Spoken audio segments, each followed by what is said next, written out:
Let's just jump right into this explainer because today we are unpacking a truly wild story. We're looking at how exactly one man managed to build the single most powerful industrial conglomerate in West Africa. This isn't just your standard business success story.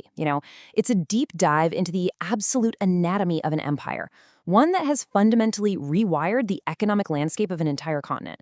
Whether you're a veteran of African markets or just kind of fascinated by the sheer raw mechanics of massive wealth creation, the rise of Aliko Dangote and the Dangote Group is just incredible to break down. We're going to look at his strategy, the immense leverage he used, and the unbelievable scale of his ambition. So let's get into it. $16.1 billion. I mean, wow.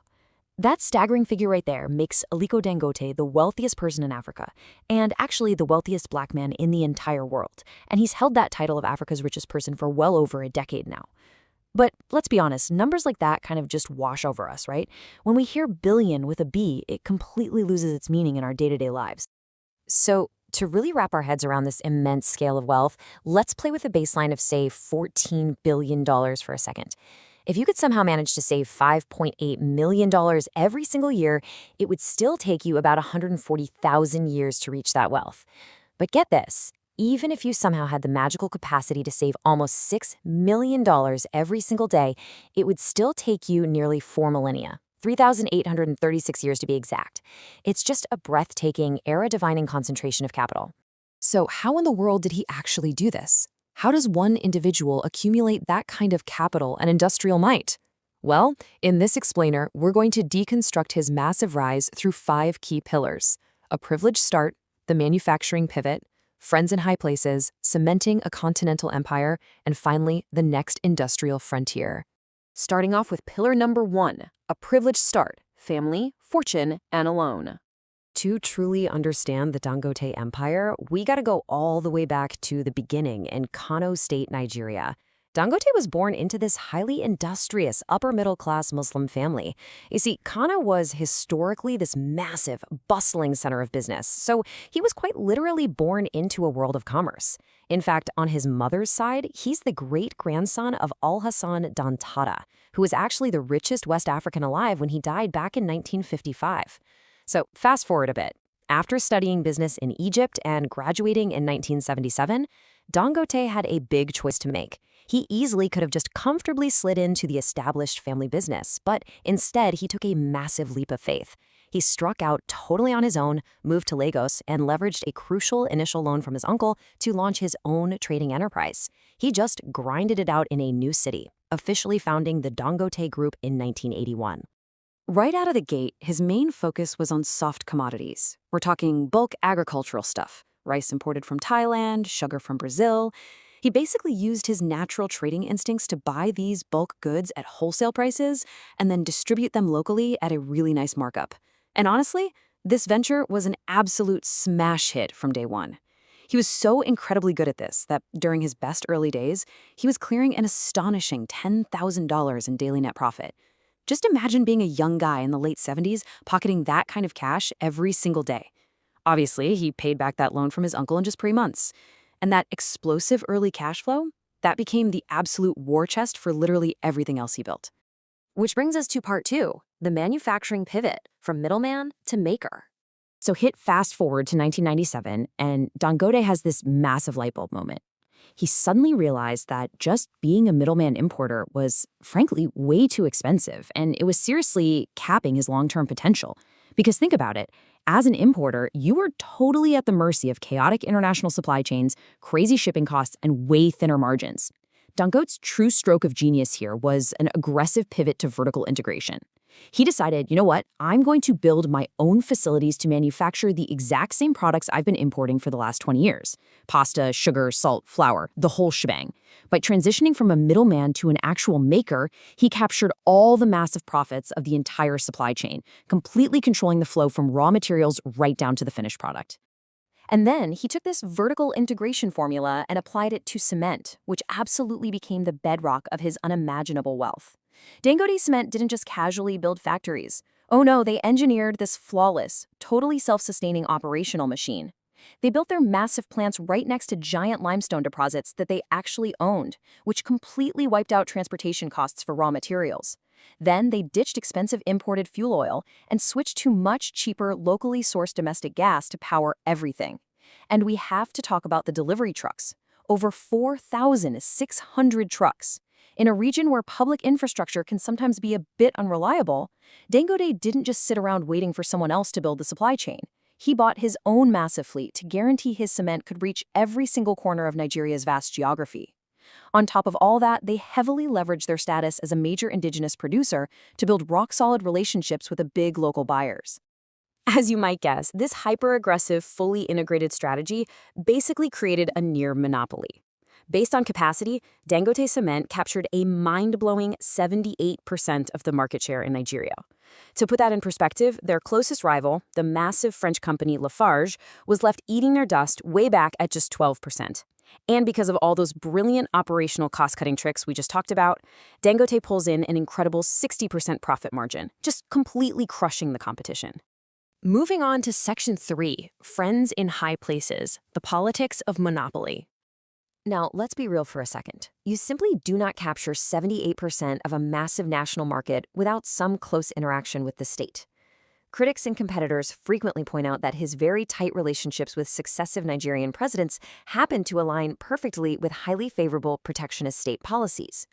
For example, a 2005 WikiLeaks release of a U.S. State Department cable claimed that Dangote exploited his closeness to the government to secure exclusive import rates, and then used those massive advantages to do huge volume business and undercut his competitors.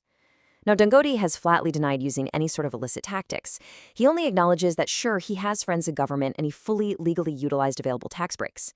But regardless of where you stand on it, that alignment between state policy and his unbelievable business growth is an undeniable piece of the puzzle. So here is exactly how that alignment played out in practice, especially during the big wave of privatization in the early 2000s. Step 1, the state rolls out an integration policy. This basically mandated that those super lucrative import licenses would only go to companies actively building local factories. Step 2, Dangote, who happens to be sitting on a mountain of capital, swoops right in and buys up struggling state-owned assets like Benue Cement. Step 3, while his rivals were totally bogged down facing immense regulatory hurdles and import bans, Dangote's domestic manufacturing was scaling up massively. So whether you look at this as visionary risk-taking by a much-needed domestic champion, or you see it as straight-up crony capitalism, the guy undeniably utilized government protectionism to transition into an absolute industrial titan.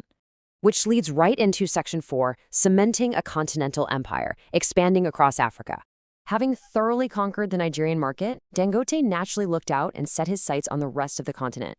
He poured well over $5 billion into replicating his exact business model and a massive Pan-African expansion.